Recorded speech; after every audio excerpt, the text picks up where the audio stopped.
Good morning, everybody. Thank you so much for joining us today for the State of the University. We are so grateful you're here and for all of the work and the help that you've done to our community, our campus here, and for the students. I feel deeply honored and grateful that I get to be here to introduce Dr. Astrid S. Tuminez, or as I like to call her, President Tuminez. But all the way back in 2018, following a rich and storied career in business, philanthropy, and academia, Dr. Astrid S. Tuminez became the 7th president of Utah Valley University. She's the first woman to serve a full-time basis as UVU president. She was raised in the slums of the Philippines. Tuminez rose to become a world leader in the fields of technology and political science, most recently serving as an executive at Microsoft. She is also the former Vice Dean of Research and Assistant Dean of Executive Education at the Lee Kuan Yew School of Public Policy, National University of Singapore. Although President Tuminez has all of the professional and academic qualifications to be the president of this university, there's one thing about President Tuminez that speaks so much more to me as a student that gives her that extra qualification, and it's the soul and the heart that she has for UVU. You know that anytime you see President Tuminez, she's going to be all in green with her pom-poms, cheering and supporting us. This year, I've had the privilege of getting to work with her hand in hand, maybe more than student body presidents in the past have been able to. In all of our personal conversations, she always reminds me that I am the one that gets to control my future and my ultimate goals. She is a constant reminder that through tragedy and adversity, that we have to dig deep inside ourselves to achieve what we want to and to focus on the goals that we have. So if you guys can join me, we know that she's the biggest supporter of all time, but if we can show our support to her as she enters the stage today, that would be fantastic. So please welcome Dr. Astrid S. Tuminez.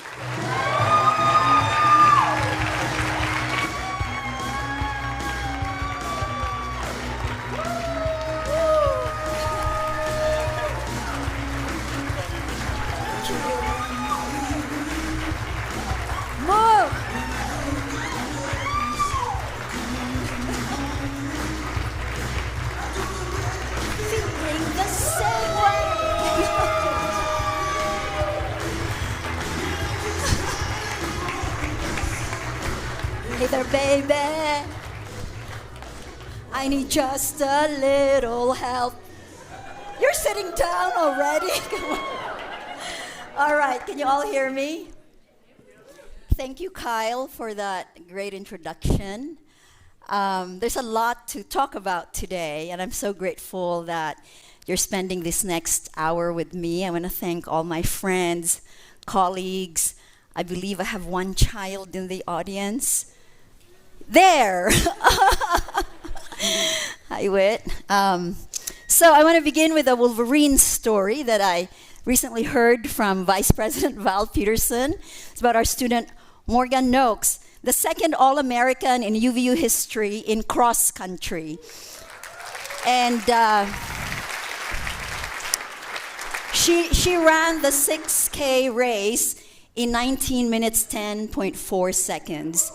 And if you think about being All-American, you are competing in this country where there are 315 teams with 20 runners per team, and you finished number 23. That is a remarkable accomplishment. She didn't start in the front of the pack. She was number 73 at the beginning, and at every checkpoint, she moved forward 8 more places. By the 4th kilometer, I hope I'm getting this story right, she had moved, 24 places. And at the end of it, there she was, number 23 in the country. And she did this 8 months after giving birth to her son, Theo. So Morgan, could you just come up for a second? I think it's a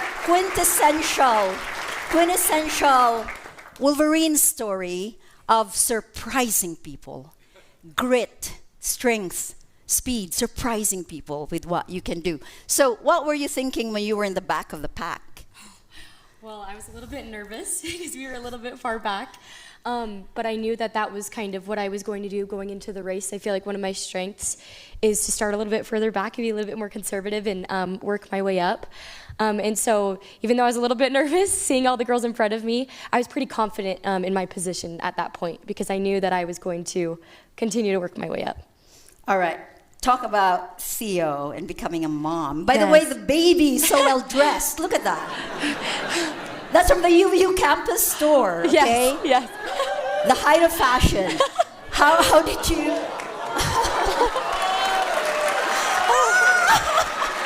Come on! Theo! Can we have him run? Can he start running? So, what were you thinking as you're training and this just gave birth? How did that work out? Oh, I think I was more motivated than I ever had been to be able to be forced to take a break. Do you see that? I have that effect on babies. So I had to take a break from running, of course, to heal postpartum. And it was crazy because I never had done that in my life, take a break from running. I've always been running my whole life. And so I feel like when I got to start again, I got to fall in love with it all over again. Just the process that it takes to work hard and to get better again and gain that fitness. And it was so fun because I got to do it with him. I mean, I was pushing him in the stroller all those miles, And it was just so fun to be able to do it with him. It's been such a journey, and I'm so grateful for the opportunity I've been given to be a mom and to do this. It's amazing. Let's give Morgan another round of applause. Thank you. Thank you, Theo. And if you're trying to do hard things in your life, just remember Morgan. Morgan said, she fell in love with the sport again, right, after being out of it during her pregnancy a little bit. And I really love this quote from Khalil Gibran, from the Prophet. Work is love made visible. And if you're lucky like me, you get to have a job that you fall in love with. This was my first semester at UVU. We were clowning around with a photography team. And you can see I was in love with Utah Valley University. What makes this place special? I just want to remind us for a moment about what makes this place special in the community. I think the first thing that makes this place special is the set of values that we subscribe to. Exceptional care, exceptional accountability, and exceptional results. And I hope that you'll all agree with me that in the last 7 years, these values have served us really well. The other thing that we did early in my tenure was come up with Vision 2030. That quote from Einstein, imagination is more important than knowledge, that is so critical. And together with my team and the deans and other leaders, we imagined what UVU could become. We imagined things we had never done before. And we agreed that we would have these goals in mind and try to meet them. So this is another thing that makes us special. But it's not enough to have imagination and a vision. Execution is critical. So we have great leaders here. Our Board of Trustees, could we please give them a round of applause? And we have 5 new members of the board this year: Jared Finch, Kristen Andrews, Brad Herbert, Justin Olson, and Shauna Smith. So welcome to your service, and I hope this will be very rewarding for you as it has been for me. And then, of course, the people I get to whip every day. I'm kidding. I don't whip anyone. My cabinet, the deans, the associate vice presidents, I believe that this group of people, and you are here, you know who you are, really are the change agents of the university. And I have a lot to celebrate today, so let me get going. Just the numbers. Okay, enrollment, when I arrived, see that number, and that's where we are this fall.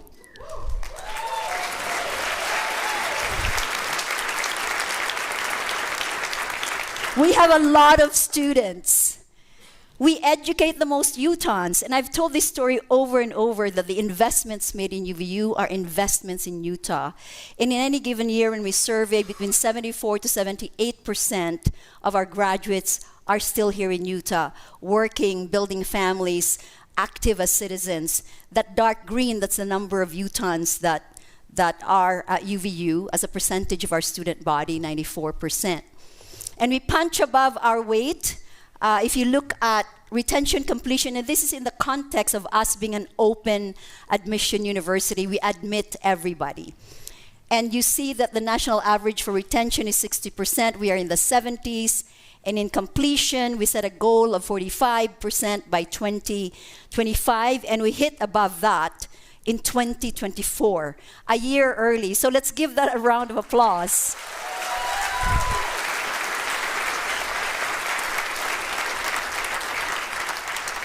My first commencement was in 2019.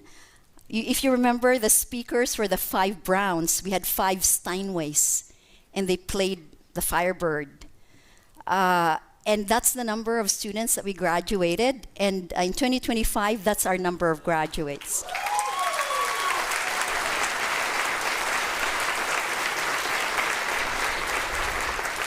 By the way, I love that picture. She's a student from Thailand, and her name is First. First Yongyan. That name doesn't get better. You're first all your life.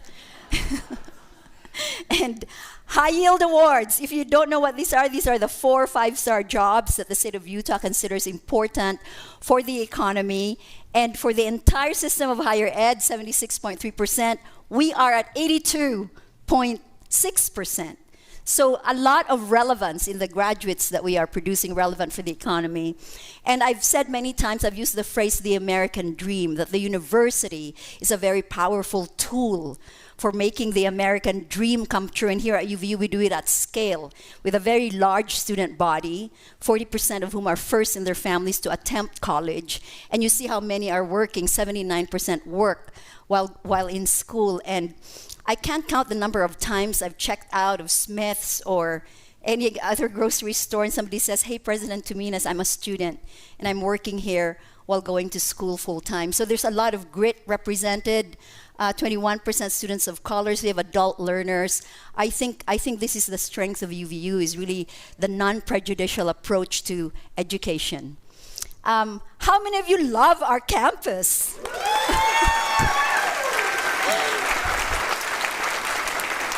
I want to say, sorry, BYU, because you're nestled too close to the mountain. As for us, we're in the valley between the lake and the mountains, and you could just turn around. It's so nice. So we have changed the face of this campus. I'll start at the top there, the Young Living Alumni Center, the Keller Business Building, our multi-million-dollar renovation of the School of Education, the Art Museum at Lakemount, the Bridge to Everywhere, the Norda Center for the Performing Arts, our beautiful stadium. Thank you, UCCU, and Justin Olson, you're here. Our Thanksgiving Point campus for a lot of our health professions, the Police Academy. I will skip that building there because I'll say more about it. Our Ashton Center at Sundance, and then the Fugal Gateway. But facilities matter because when I arrived and I was told, hey, don't ask for any more buildings. This is 2018. You guys don't need any Taj Mahals. Have you been to the Taj Mahal, guys? How many of you have seen the Taj Mahal? Okay, I've been there too, and I had to tell legislators, actually, we do not have any Taj Mahals. Our buildings are drab, dreary, dark, impenetrable by Wi-Fi. So I just want to say that we deserve these spaces. We deserve sunlight. We deserve goodness and excitement. And these spaces that I think have more room to grow are Art Museum. My favorite museums in the world are house museums. The Frick in New York, the Jacques Martin in Paris, and I think this museum eventually should be just the biggest gem in the state of Utah. And our soccer stadium, I kept thinking UCCU, maybe I should work for UCCU. But this is now the best, one of the very best facilities in the country for soccer, and it elevates the experience for student athletes and for those who are lovers of this beautiful sport. The Ashton Center, again, another very special place in Sundance, and I hope that in the coming years we will be able to leverage this facility because it truly is a place for leadership and inspiration. On January 22 will be very important. Chair Scott Smith and Karen Smith, they're here in front. Could you give them a round of applause?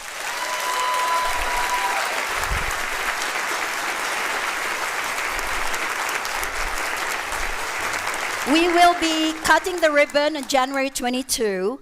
This is state-of-the-art lab spaces, and someone said to me, if you didn't want to be an engineering student, after you see this building, you may want to become an engineering student. Already, this is the largest enrolled college by majors with 6,558 students, and this will be a game changer for UVU. Then we have Vineyard, 225 acres. Vision coming from Val Peterson and Matt Holland, my predecessor. Last week, we flew over the land with Rich Linder, who is a big donor and supporter of UVU, and just thinking about what will happen on this land, a health and wellness village, innovation district, our College of Health Professions building, hopefully in this space. Actually, not hopefully, it will happen. Right, Val? So, if Val says yes, it will be so. Let me now spend a few moments just talking about the ways that we have innovated and partnered in order to give our students great engaged learning experiences. Just a week ago, we cut the ribbon on the FinTech Center here at the Woodbury School of Business. The intersection, if you're a Venmo user, you understand the intersection of finance and technology, and it's completely changed the field of banking and financial services. So our first supporter is Charles Schwab Foundation, and we hope that other industry players will support this. Kudos to Professor Rachel B., who's in this picture, who really was the key player in making all of this happen. I don't know if Rachel is here. Oh, yeah, she's waving. Okay, please give her a round of applause. Another innovation that's really great for our students is the Chelsea and Casey Bois Entrepreneurship Institute, again here at the Woodbury School of Business. They have many, many programs. One of my favorites is the Zero to CEO, where you take CEOs who've already cashed out of businesses they built, but their brains are still running 100 miles an hour, and they have all these ideas inside their heads. So you take these ideas, you give it to students, the CEOs mentor them. We piloted it in 2024 with 75 students. From Zero to CEO, they went zero revenue to $500,000 in 2024. Our second cohort is 127 students this fall, and in one semester, they went from zero to $1.3 million in revenue. Whoa, is the right. And I want to thank Seth Jensen, the director. I recently did a podcast with him and one of our students, Hunter Anderton. I don't know if Seth is here. There's Seth, wave higher.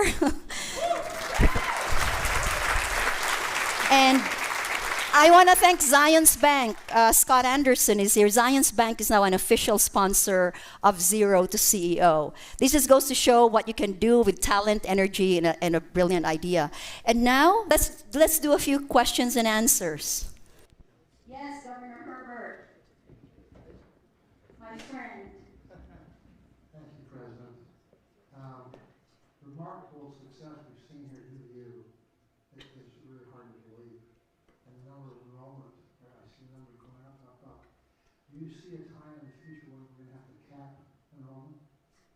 Not really. And the reason for that is, 18,000 of our students are concurrent enrollment. So they're in high schools. And what we've done with online has actually been really important. We're actually ranked as one of the best online universities in the country. That's in my report. And the other thing when you have to cap enrollment is there's actually going to be an enrollment decline. So you have the demographic cliff. Since 2011, enrollment across the country is down by millions. And you have new models of education popping up everywhere. So I think that enrollment actually may have a time when it starts to taper. And for UVU, maybe that's less of a risk because of the vibrancy of Utah County, and also because we have been working with adult learners since forever. So we have welcomed adult learners here and non-traditional students. and we are launching innovative things like 3-year bachelor degrees. So as long as we are offering what the community sees as relevant, I think we will be okay. But I do think that universities have to think about the future and that changing landscape of how students, parents, families want to consume education. It will not always be this traditional university model that we have known for a very long time. Yay! I lost some time, but I can also speed talk. Another innovation College Applied Institute, this now has an endowment of over $5 million, and I've said many times at this university that we ought to be the guinea pigs, we ought to be the laboratory. So we are offering not only academic training, graduate degrees, certifications in applied AI, but we're actually deploying it in things like our TA in a box, where students can consult with a TA 24 hours a day, 7 days a week. We offer grants to faculty and staff to deploy AI in their courses and in their processes. And things like our people in culture under Marilyn Meyer, we are deploying AI to better serve our employees. Wolverines elevated. We have the Melissa Nelson Center for Autism, and our grant just got renewed by the Department of Education, $2.5 million.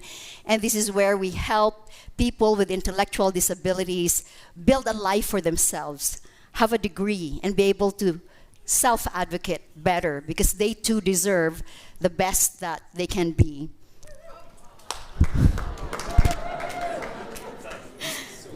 Come on, baby, rescue me. Hey, baby, I just need a little help. Can't start the fire. All right. So lots of innovation ongoing. Next question. Chair Smith. President Tuminez, over the last 7.5 years, you have done an amazing job and setting the trajectory for the university. This is 2026. Okay, it's 5 years before the next decade, or before this decade is over. What do you see coming to the university, either planned or anticipated? What's going to happen? What kind of things do you have on the board first? Yeah, so some of the biggest things, I think, in the next 5 years, I mentioned Vineyard. Because this is an unbelievable asset that you have 225 acres that you can design from scratch for, a new way of learning, of doing things, of partnering with industry. So that's going to be a very big one. I am not starting over.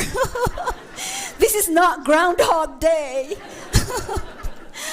That I think all of our collaborations with industry, we have to power that up. Eventually, my dream was for every student here to graduate having had an internship or really having done project-based learning.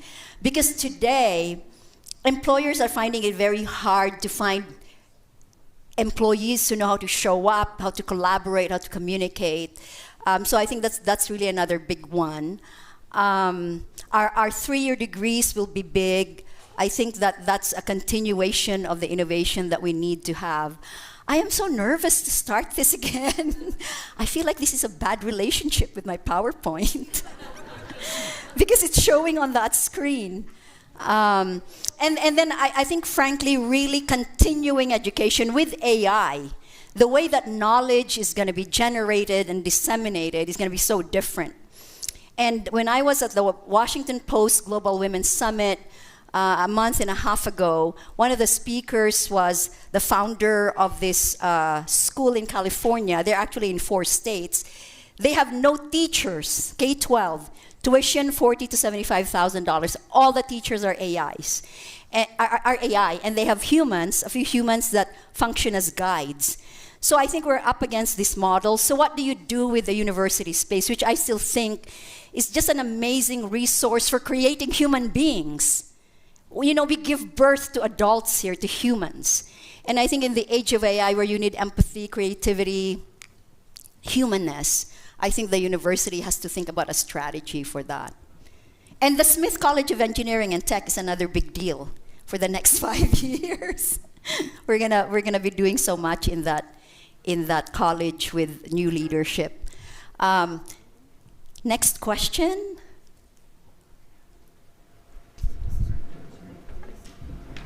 Yes, please. We can look at the statistics and see all of them. Can you introduce yourself too? My name is Chelsea Thiel. We've seen statistics, all of the changes and growth that you've brought to Utah University in the past 7.5 years. But on a personal level, what has been your favorite moment of being at Utah Valley University? My favorite moment, I don't think that I have one favorite moment, but I think I've said this many times, that the reward for me of being here at UVU is the students. And I don't think, Kyle, you can fake the love. You don't fake it. I feel it when I am with our students, and to me that's the biggest reward. I remember my first year, just walking up and down the hallways, I would talk to random students and they would tell me their story and I start crying because the story was usually so pithy and so full of, like struggle and dreaming and believing that they can make something of themselves.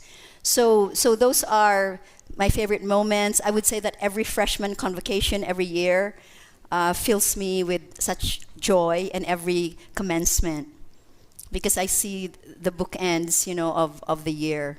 So are there students here? Raise your hand. Give yourselves a round of applause. Thank you. Thank you. I want to talk about fundraising just because, time is moving, and that's here in my report. When I came in 2018, our endowment was 55 million, and that made me a little sad because at the size of this university, I was at Harvard and MIT and Columbia, and I was even on the board of the Singapore American School, which is K-12, and their endowment was like more than double ours, maybe 4 times. And so in 2019, we launched the first comprehensive fundraising campaign for UVU, and this is unbelievable. Our endowment went from 55 million to 129 million today. Thank you to the investment committee. And we have raised a total of $254 million. So I have slides of that. But did you just hear what I said? $250 million.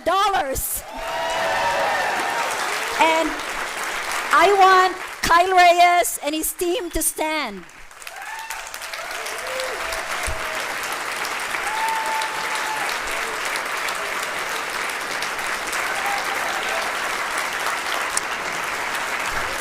Thank you. I could not have worked with a better team, and all of that money has gone into buildings, programs, scholarships. It is game-changing. You have to believe that you can raise money. You have to believe that you have a story to tell. And I want to say one more thing about fundraising. I think our new donors, it's over 10,000 new donors, first time to give money to UVU. And when you can persuade, when you can persuade over 10,000 people to give for the first time, that is very powerful. That means that there is something in the story. And I want to give a shout out to our employees, because I think the giving from our employees is over 2 million. Can we please clap for the employees? Okay, this is good, this is good. Center for Constitution. I don't know where I am. I don't know what I'm talking about. What day is it today? Center for Constitutional Studies this year received nearly $3 million in new grants. And it's also the 250th anniversary of our Constitution. And these grants came from the Department of Education, the Jack Miller Center, and also the Templeton Foundation. These are very big names in the very big endorsement of what we are doing. So we will be educating social studies and civics teacher, over 1,000 of them in Utah, Nevada. Where's Professor Brogdon? Idaho. Did I get it all? Utah, Nevada, Idaho, Colorado. And I just want to say that the center is just so exciting, the work that they're doing, especially given the state of our politics. And if you need any good news or encouragement this year, please buy the book of Professor Greg Jackson from Simon & Schuster. Big deal. And if you haven't listened to his podcast, History That Doesn't Suck, please do so. It is so good. He has millions of listeners. And this book contextualizes all the hard times and struggles in American history and talks about the resilience of us as a people and the strength of our political system. We have a 3-year agreement on AI with an industry player, NVIDIA.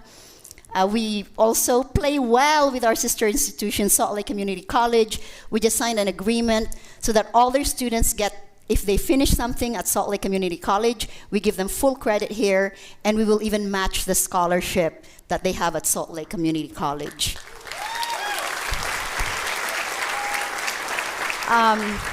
About a year and a half ago, I had dinner at home with Mark and Debbie Bingham, and if you know them, they've already been donors at this university. And they said to me, how would you like to have a free medical clinic? There are many people in our neighborhoods who are poor and don't have insurance. And I was like, my gosh, that's what a great offer. So this free community health clinic is in our Orem West campus. Eventually, this will expand. This will not only deliver free medical care to the needy who don't have insurance, but will also create, I hope, hundreds of clinical spots for our nursing students, our physician assistant students, our respiratory assistant students. So it's a win-win. And another way that we create engaged learning here at UVU is with the speakers that we bring. Black Eyed Peas, any fans of the Black Eyed Peas? I'm not gonna sing. I met Apple Diab in San Francisco years ago. I was so struck by his story.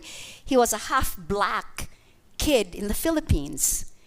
And if you think racism is only an American problem, think again. Very harsh racism problems in the Philippines. Even me and my flat nose growing up, this was not a good nose. Anyway, his story was so remarkable, and he came here and spoke to our students. And then we have Daryl Davis, who was, played with Chuck Berry, one of the most talented musicians in this country, who's also spent decades trying to get extremists, Ku Klux Klan. He's helped Ku Klux Klan leaders disrobe, and neo-Nazis, and the courage that this man, his intelligence and courage is so moving. And we bring speakers like this here to inspire us.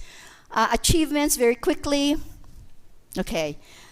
We are an opportunity college. This is a new classification, and only 16% of colleges and universities in the country qualify for this. It means that we are open access, and also our students earn. It's about earnings.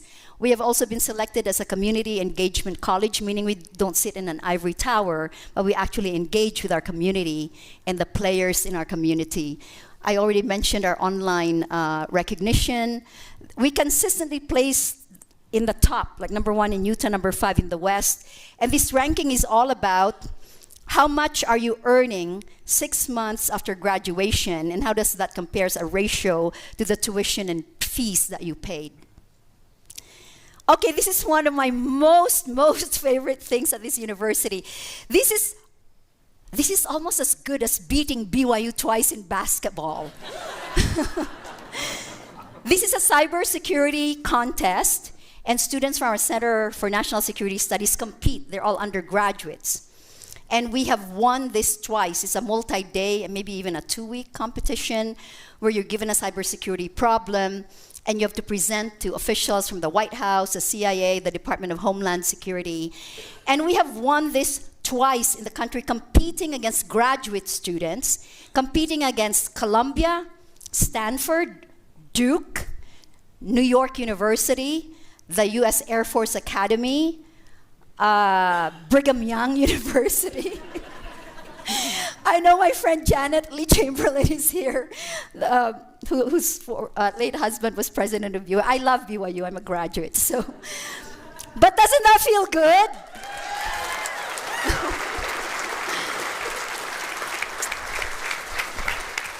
I always say winning always feels good. And our financial planning program ranked top 3 in the country. Our Society of Human Resource Management students won a competition. I think this was here at UVU. And I was actually asking, are these Utah State students? There's a USU thing behind them and they're wearing blue. I think as a university, we need to buy green jackets that we loan to all our students who compete, but they won first place in this case study competition. In healthcare administration, again, you're given a problem with involving a hospital and the healthcare system. You have to present a case, and this was at BYU, and we won, and again, we're in blue. This is one of my failures as a university student. I tried with green hair, green boots, and you still have people that did not get the memo. Our students and our professor, Micah Ross, professor of biology, were featured in Time magazine for something called, I think, Operation Outbreak, where you do a simulation of, a pathogen becomes a pandemic, it's spread through the phone, then you use vaccines. It's a wonderful story that went national. We are one of 30 universities that received the UNESCO chair, and our mandate on that, Deputy Provost is here. Kat, raise your hand. Thank you, and to Baldomero Lago. So we're one of 30 universities with this designation. We'll be using AI to partner with colleges and universities in developing countries to work on education, environmental stewardship, and sustainability. Our Department of Art and Design, I know Dean Courtney Davis is here somewhere. Thank you. If you're looking for a gift for a wedding, please buy one of these books at the campus store. They're such beautiful books. They got 3 publishing awards, including Best Coffee Book, Best Art Book in the International Book Awards, and then cover design that our students made also got an award. Yes, WAC Championships. Thank you. This is the latest. This is from the baseball team. I just got this last Saturday. It's about half my body weight. So, there's absolutely no way I can wear this ring unless I'm in a fight. And I can use this. So you see there all of the awards. Maybe I'll just wear it, actually. So congratulations, and our student athletes are amazing. We've also been awarded by the city of Orem, Sarah Bateman, Frank Young. I don't know if you're here, but thank you for the great work. All of our electricity on this campus is from a renewable source, a solar farm, all. We have LEED certified buildings. We have reduced our water usage by a lot. So Val Peterson's team, thank you. Again, people and culture. This is for our fitness program for our employees. Will you see how fit we are here at UVU? We have muscles. Maybe. There's the fundraising. Thank you. This is my inauguration in March 2019, where I said dreams are free. I learned that as a child, that nobody could stop me from dreaming crazy stuff. And this is, in fact, what we did. Our last President's Scholarship Ball in October raised $1.3 million. And to put that in context, when I arrived, this was raising about $250,000 every single year. 2 years in a row, we raised over $1 million. Of course, we get to feature our talented students, culinary arts, food. And at that same ball, we announced the largest gift from an individual donor, Rich and Marla Linder, and that's where the money is going to go. And we also announced the Collard donation. Rich and Marla Linder are really big believers in what we do as a university, and they have a lot of trust in our future. That's from zero to, I said, $254 million. That's a lot of money, Kyle. I think we should go shopping. And there's the 10,491 donors. Oh, I want to show the employee gift too, because that's remarkable. 10,576 employee gifts. Amazing. That's a lot of love for UVU. This is what the money has done, and our endowment value from $55 million to $129 million. A future that's bright because we have, like I said, the 3-year bachelor's degree starting with a Bachelor of Applied Science in Emergency Services. We've been working with adult learners, as I've mentioned, and more of our students in the future, I believe, will be adult learners. And we are launching programs that are relevant to industry and the community that are needed in the state of Utah. And we will be changing athletic leagues. We are moving to the Big West. And this is our last year in the WAC, in the Western Athletic Conference. And the Big West is all California schools. We will basically be known as UC-ORM. I don't think our trustees knew that yet, but you heard it here. The story of UVU is going to continue, a story of love, excellence, and resilience, and I hope we all remember these words. We had the tragedy of Charlie Kirk on September 10, and author Arthur Brooks came here and he said, why UVU, why Utah, and what is this moment asking of us? And I know as difficult and heartbreaking everything was, and frightening, to be honest, our students stepped up, and one of the best gifts I received this Christmas was from 2 of our interns, Olivia and Arwen.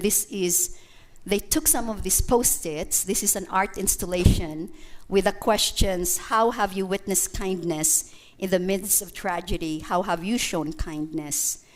And this just made me cry as I read some of these Post-its from our students. They have very, very big hearts. And we had our comfort animals, our alpacas, the thousands and thousands of flowers that were brought to campus. We had students on 60 Minutes, on opposing sides of the spectrum, showing how you can disagree respectfully, and showing that beyond the disagreement, you must remember you're in one school, you're in one state, you're in one community. And also reminding us that when we vote, there are critical implications for our lives.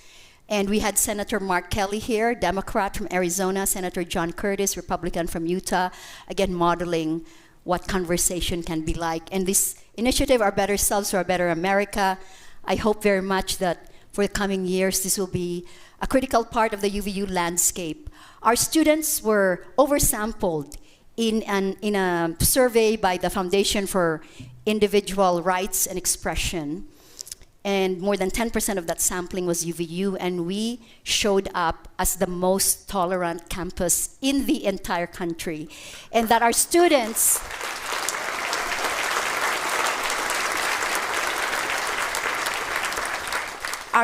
indicated that they would not shout anyone down.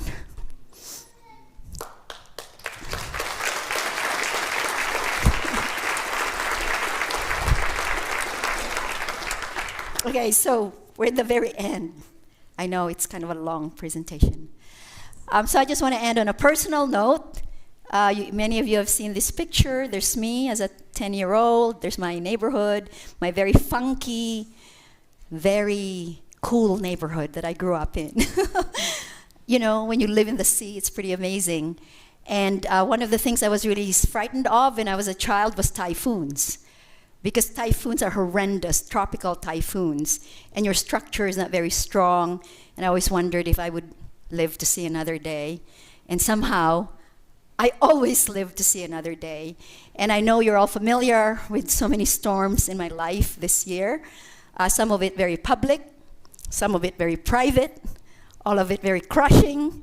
And I like this quote from the writer, Haruki Murakami, one of my favorite authors, from his book Kafka on the Shore, where I'll just read it to you. Once the storm is over, you won't remember how you made it through, how you managed to survive. You won't even be sure whether the storm is really over. But one thing is certain, when you come out of the storm, you won't be the same person who walked in. That's what the storm is all about. And I don't think I'm the same person from last year's State of the University. And I want to announce today that I am leaving UVU. So, I cried a lot last night, so I'm not crying today. I am leaving UVU. This will be my last semester. Effective May 1st, 2026. I will be, I don't know where I'll be, to be honest, but I think that's also a good thing. You know, a little bit of a leap in the dark. And I just want to tell you how my heart is full of love and gratitude, for truly this place has meant everything to me. And I want to say thank you to my family. That's the family that arrived here before I started the job. As you can see, we were all trying to look good in green. I owned one green dress. And I'm going to ask for reimbursement, Chair Smith, for the outfits I bought over the years that are all green. And my son Leo was 8. He is now 16 and drives his own car and aims to find a girlfriend this year. He said he didn't want my help. My son Whit is finishing his second associate's degree this year. My daughter Michael just got engaged last Saturday. And I want us to just have a moment for Jeffrey Stewart Tolk, who passed away on February 5. If you knew Jeff, you knew how much he loved UVU and taught here and supported everything we did here. On the right is a picture of the worst person to fish the Provo River. I've gone 6 times and haven't caught a fish. But I put that on there because I think we need to remember that the flow of life always goes on, and that I hope everybody here remembers what this university is about, that the momentum is tremendous, and it goes on without me. I just don't know if your next president will be a dancer. Sorry, but you can invite me back. And this is our home, our collective home, and I hope always will be a home for all of us. So with that, I want to thank you and say how much I have loved every day here at UVU.